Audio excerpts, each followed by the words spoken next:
What can nature teach us about how to dress? Because nature is one of the ultimate beauties in this world and ultimate teachers, because nature has always been, will continue to be, and is present with or without human beings on this planet. So if it's able to infinitely be beautiful with or without us, I think there's something we can learn from that. Take, for instance, a color like charcoal gray. First thing that comes to mind for me is something like the stone slate, very gray, charcoal tone, and I think of a little flower poking up through it. Maybe it's bright orange, maybe it's bright yellow, but in this case, it's going to be a purple, showing how nature often does overcome the odds, because you wouldn't think of a stone being able to grow a flower out of it, but yet often they do. Now, if you were thinking navy blue, well, that's too easy. All you have to do is think of the ocean. The navy blue, deep blue ocean has a huge amount of colors in it, from coral reefs to different fish to the other animals that swim through the ocean, the whales, and even the phytoplankton, whatever you call them.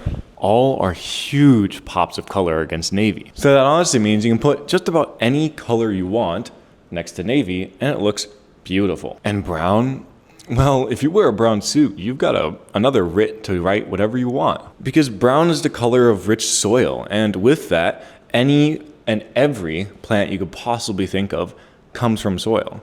So whether that's strawberries or blueberries or raspberries or mangoes or fruits, just about any color and every color plays nicely with brown. But then you might ask, you hear about this thing called texture. So what does nature have to say about that? And for that, I think about the Grand Canyon, and you see all the huge range of colors that there is in that very southwestern sort of color palette, and how they all have a similar tone to them and slight variations on their texture, whereas a granite might be a little bit smoother than a sandstone or a limestone or whatever it is that the Grand Canyon has in all its different stones. And while they are slightly different textures, they still are somewhat consistent in the fact that they're all rock. Just as how this outfit has a rougher suede shoe with a denim and a tweed jacket, it's all rougher tones and rougher textures, yet they all have a unique feel to them, because a denim is not as rough as a tweed, and a suede is even more refined than a denim is, but yet they still come off with that matte work feel kind of look. So if you're ever confused as to what to wear, maybe try looking to nature and seeing what she has to teach you.